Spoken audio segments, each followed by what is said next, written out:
Hello everyone, welcome to my studio. I'm Kristen Olson Stone. Today's painting video is about how to paint a contemporary Impressionist style floral oil painting using really bright colors and lots of texture. I'll be using brushes and palette knife. This is one of my new favorite colors.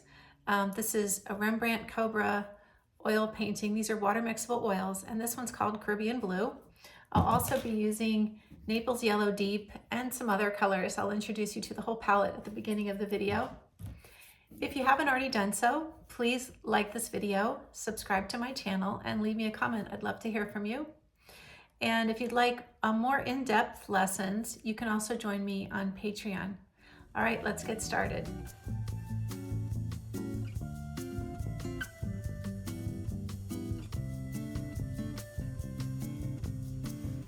I have a very interesting palette today, and one that's different from what I typically paint with.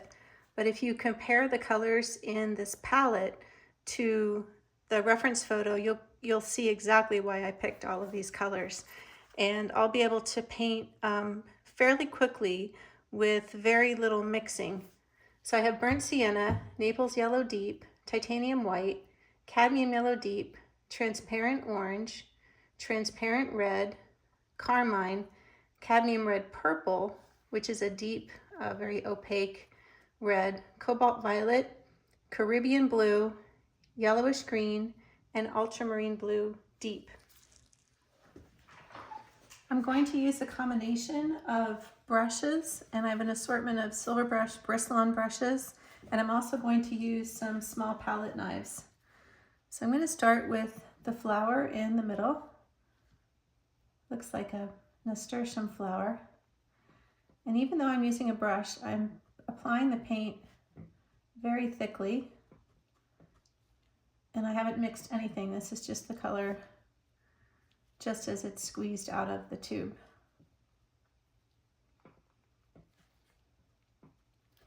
Now I'm going to use my brush to blend a little bit of this transparent orange into the red.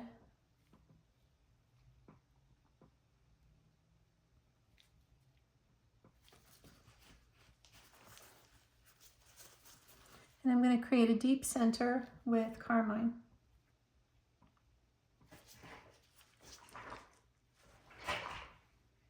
So for the flowers that are still in this elongated form, they're not really buds, but they're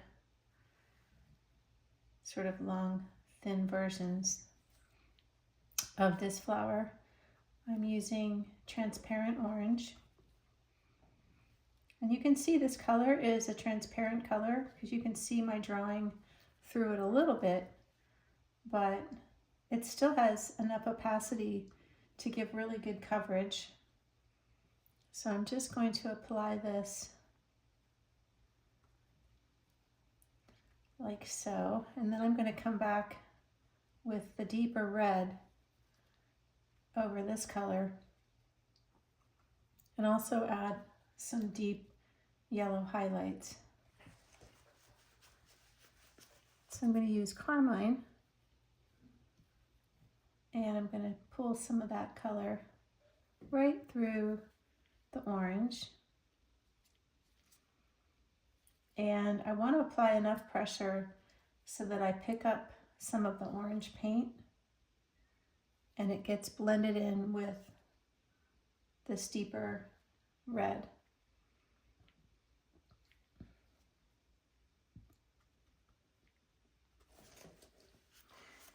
Now I'm going to use some of my deep yellow, cadmium yellow, and pull that into the ends.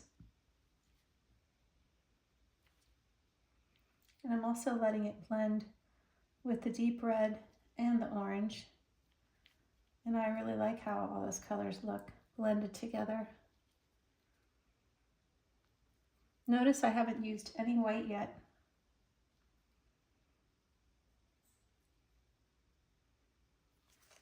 I really want that yellow to sit on top, so I'm applying less pressure with the brush now. And there's a little bit of that yellow at the base of each flower.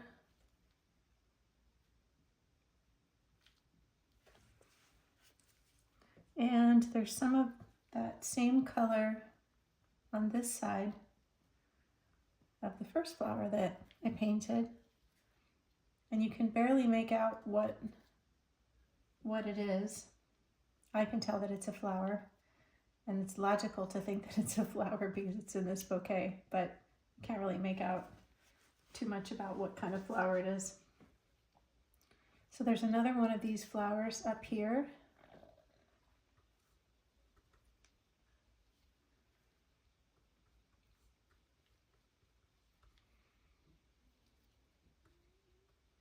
So I'm putting the orange down just like I did for these.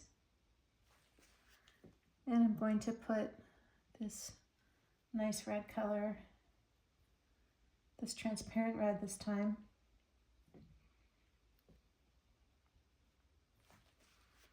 And then I'm going to add some yellow.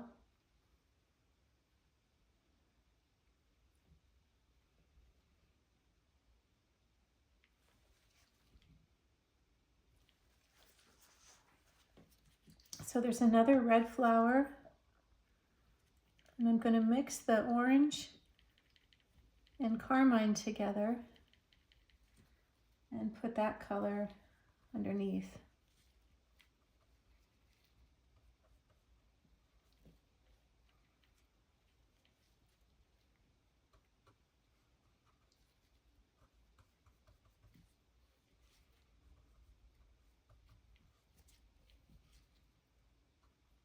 Oh, and I missed one of these long, little skinny flowers. I'm going to put that in using the orange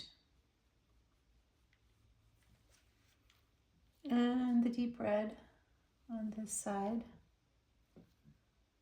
So my orange got a little too blended, so if I really want the paint to sit on top, I want it to be thick on my brush, and I want to just sort of spread it on almost like you're frosting a cake, so that it sits on top of the other wet color underneath. If you're painting in acrylics, you don't have to worry about that so much, because more than likely your paint is already dry when you're ready to apply another color on top of it. Okay, so that is most of those flowers. Oh, there's some nasturtiums down here. So while we're using this brush and it's loaded with red paint, let's put those on. So I'm using the carmine color and the transparent red. If you don't have transparent red, you could use pyro red or permanent red. You could use cadmium red or cadmium red light. Those would all work beautifully. And if you have a different brand of paint, if it's called whatever the name brand of the paint is, and then the word red after it, more than likely that's permanent red. Some companies just give the colors that are permanent the brand name, and they don't necessarily say permanent. But if you look at the pigment information, which should be listed if it's a good quality artist paint, you should be able to tell which pigment it is.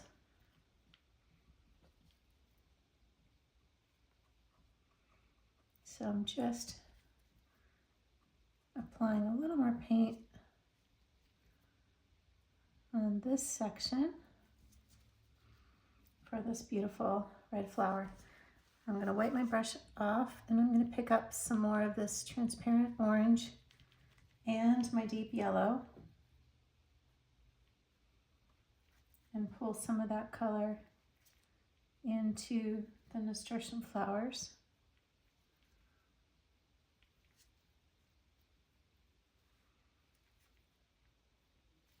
And now we're going to switch brushes and start working on some of the greenery.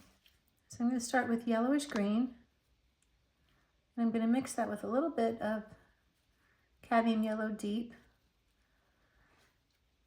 and I'm going to put some nice brush strokes of green. Yellowish green is fairly yellow, but The greens in this painting are, some of them are really, really yellowish, very warm.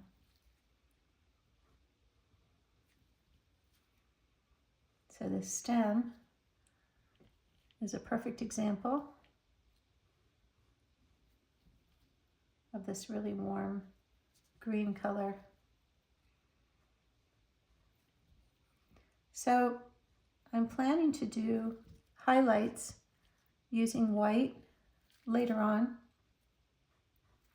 in the painting. And that's why I haven't used any white yet. I want to keep my colors really clean, and I want to apply them very directly. And then later, I'll go over them with some highlights that I'll mix with white. And I'm going to keep my highlights in very specific places to move the viewer's eye around and give direction. So when the viewer looks at my painting, I'll be able to direct them with highlights as to where to go first. And it isn't anything that the viewer is aware of, but as an artist, you always want to try to control what the viewer sees first and where they go next. And you want to try to keep that attention in your artwork.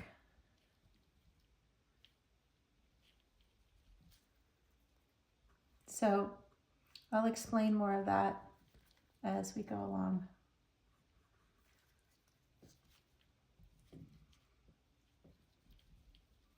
I think creating movement is just as important as basic composition.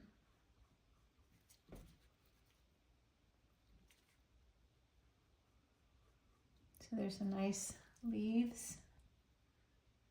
So notice I'm going to put the point of my brush down, pull it, and then twist it a little bit. Twisting it gets some of the paint to kind of roll off the brush, so that when you paint, you have, with a round brush, you have paint on all sides of the brush.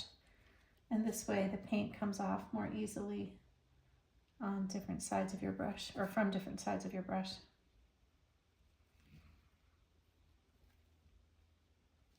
So there's a couple of leaves, and I think I'll make this one a little bit wider. So there's also some more greenery back inside of the bouquet. And the flowers have little rounded, I don't know what they're called, but this little rounded section where the petals come out of is also green. So my approach to painting isn't to be super realistic. I definitely like to include a lot of detail, and I like to really work on my paintings and put as much attention into every little thing as I can. But I still want my painting to look fresh and like it was easy to paint. And to do that, I don't want to have too much blending to get that effect. I'm going to add a little bit of ultramarine blue deep to this green and deepen some of the colors in the back. Okay, switching brushes again. If you want to paint fast, use a lot of brushes if you're using brushes, and then you don't have to keep washing them. You can just keep on painting.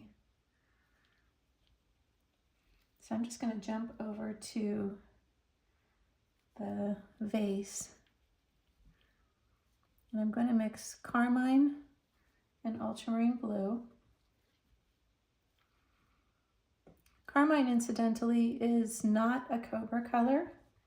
This is one of my leftover Rembrandt colors, and it's perfectly fine to mix Rembrandt paints or traditional oil paints with Cobra water mixable oils. I don't know if you can mix other brands of water mixable oils with traditional paints, but you probably can.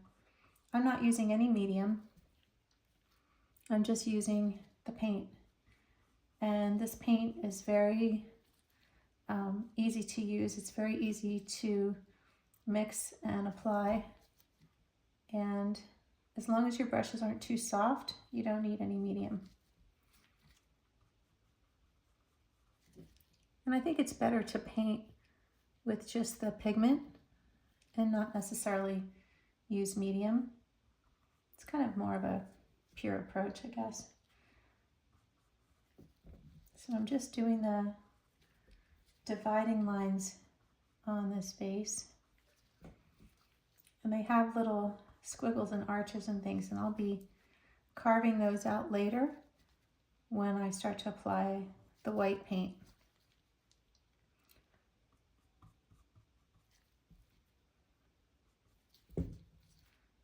So this brush I'm using here is a cat's tongue, similar to a filbert, but it has a point, whereas filberts have a rounded tip.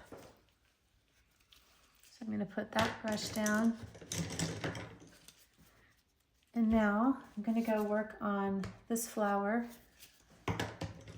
Actually, I want a round brush. So I'm going to use Cobalt Violet. I push the oil paint that I'm using into the other color to avoid them mixing. But this flower is much lighter than this Cobalt Violet. But later I'll be mixing white into the paint, and I'll be doing the mixing right on the canvas, which is another thing I do very often in watercolor. If you're an oil painter, it's actually really beneficial to also paint in other mediums, acrylic, gouache, watercolor, because you'll end up making small changes to your style of painting and your process, and thinking through it a little more. It'll be a little less second nature to you, the process, but that's actually a good thing, because as artists, we always need to experiment and grow. And that involves usually lots of hours of practice, but also making changes in how you do things. Okay, so now I'm going to use the same brush, and I'm going to paint these deeper, rich pink flowers. And I'm going to use carmine and cobalt violet together. So these are, I'm using cobalt violet and, oh yeah, that is carmine. I was thinking I picked up cadmium red purple, but it's carmine.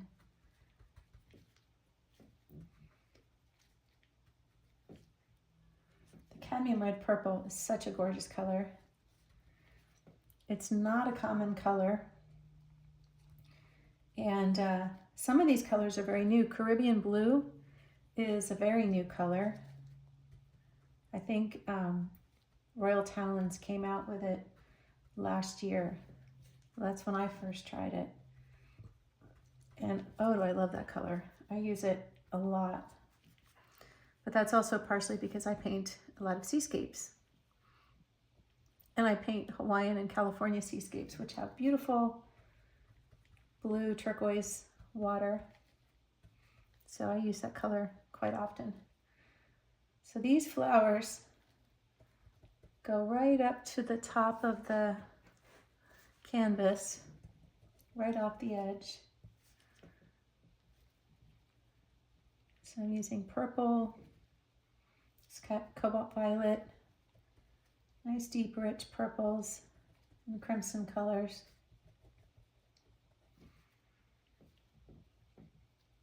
I want to leave a little space between these clusters. And I know this cluster needs to be broken up, but I will be doing that later on. So these flowers are a lighter pink, and I'm going to break down and use a little bit of white.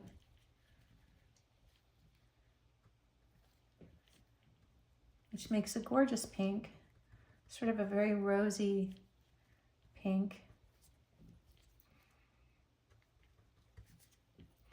And just pulling the color around these petals.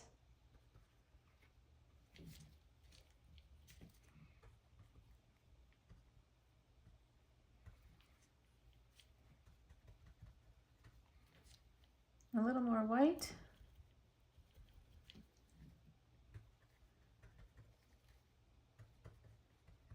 So I've got a nice flow here with this stem that comes down, comes up into the bouquet, excuse me, and takes your eye around with the sweep of this green up here off the canvas and over to the purple flowers. That's movement.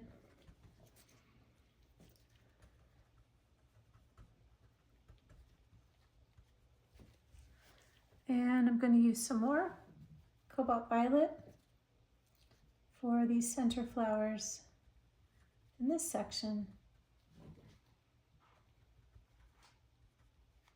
And I am blending these edges because the pinks and violets are very close to each other. If I were blending into an orange, violet into orange would just make mud.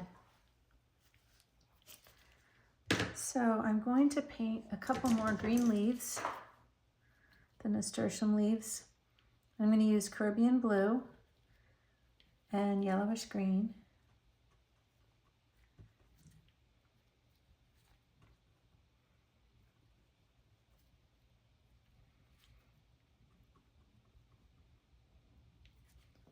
And just filling in all the nice leaf shapes. The little stems that connect the leaves are very thin. So if I want to make this is a number 4 round brush thin, I kind of push it down so that it becomes flatter. And I can just use the same brush to make these stems. Otherwise, I would need to switch to a number 2 round or a flat brush, something that would make a fine line.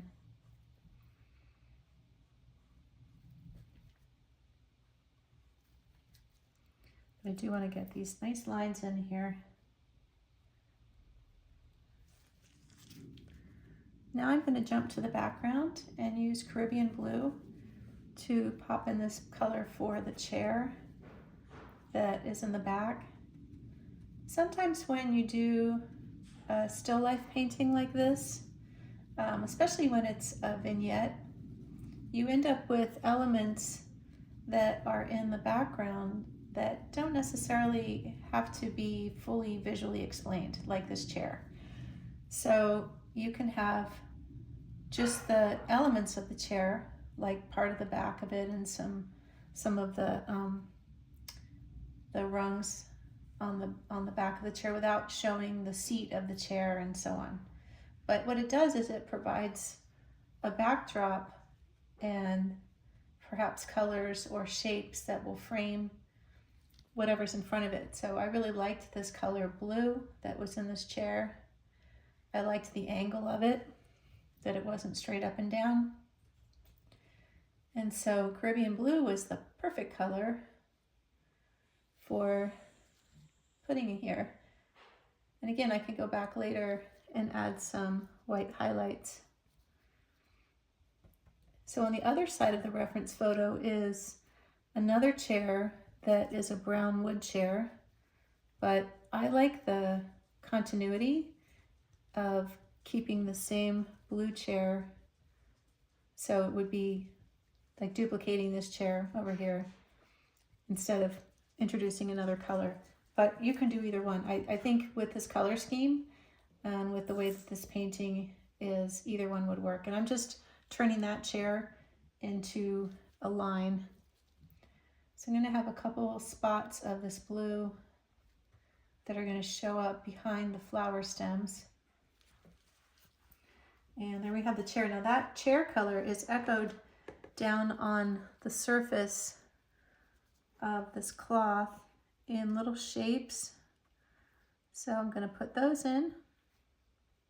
So they're little triangles and squares. But while I've got this color on my brush, it's just more fluid to sort of jump around and go from color, or go from place to place with the same color, rather than feeling like I have to switch colors just to finish a section. I'd rather just keep going.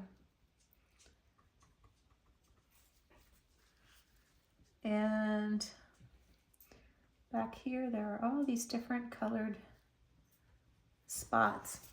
I actually should have painted those while I was working on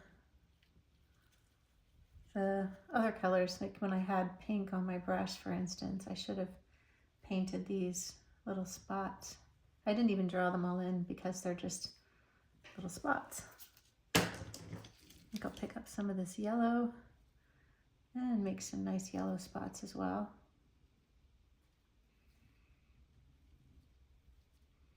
Love this triangle brush. Even though I'm going to be going back over a lot of this painting with my palette knife, it's fun to use the triangle brush. It's very expressive to paint with. Now I'm going to be painting these tile shapes down in this section of the cloth. Really love these shapes, and I'm just going to use my cadmium yellow deep by itself. Whoops, I put that in the wrong place. That's supposed to be the white part. I'm supposed to paint the yellow around it. I'll go back and fix that later. So the white flower shape is right here, and the yellow goes around it. And it is more of an earthy yellow, so I will be adding some other colors to give it some earth tones later on. But for right now, I'm just putting cadmium yellow deep, nice, pretty thin coat of it by itself.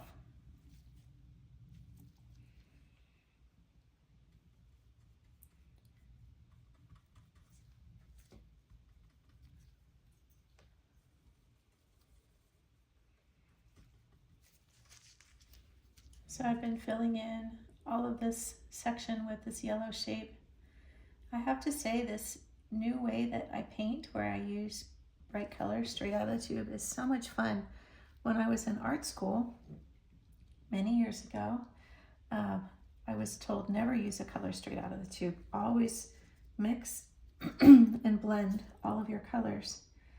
And now I rarely do that.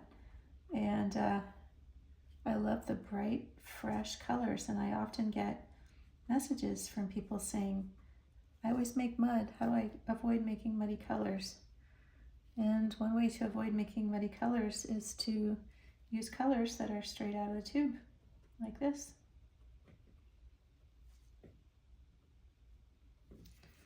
There we are. Now there's some other yellow on this side, and again, it's more of an earthy yellow, but I'm going to go ahead and use my cadmium yellow deep, and I can always come back and gray it down a bit. It's much easier to gray down a bright color than to try to brighten a grayed down color. Very logical. So I mixed a little bit of Naples yellow with cadmium yellow deep and white to make that color, because this pattern is sort of a series of yellows that go from light to dark. And the middle one is very orange. So this reference photo is not my own. It is from Anna Chandler, and she is a wonderful interior decorator from Perth, Australia, and I just love her designs. I love what she does with colors and fabrics. Very bright, very happy, beautiful colors in everything she puts out. Lots of pinks, oranges, and yellows. So I've been filling in the little patterned diamonds in the vase and filling in all of these shapes down here with white.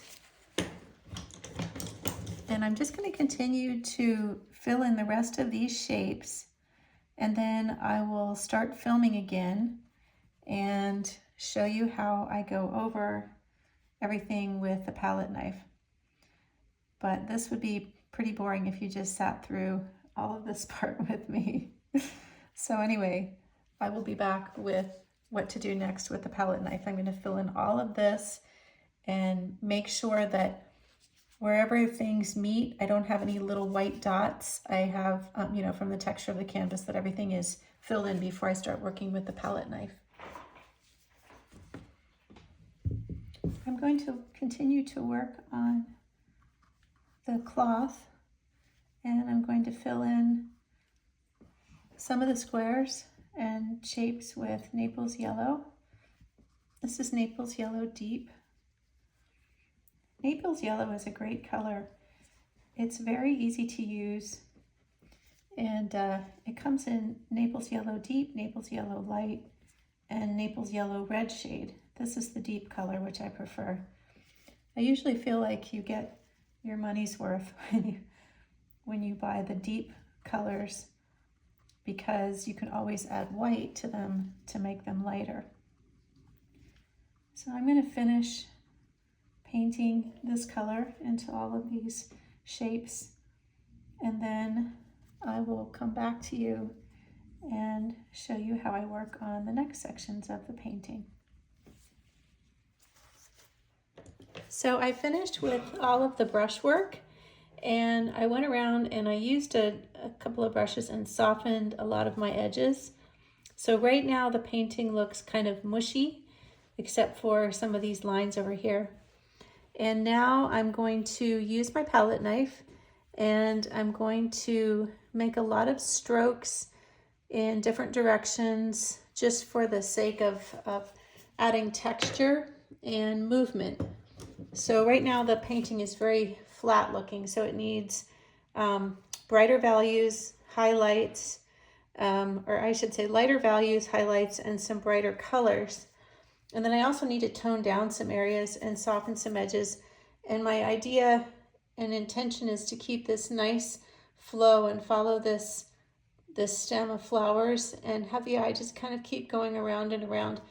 These vertical strokes from the chair keep the eye in the painting, and these strokes and these lines in the fabric also kind of keep the eye going in towards the vase. So everything sort of is centered around the vase, but also keeps the eye going into it.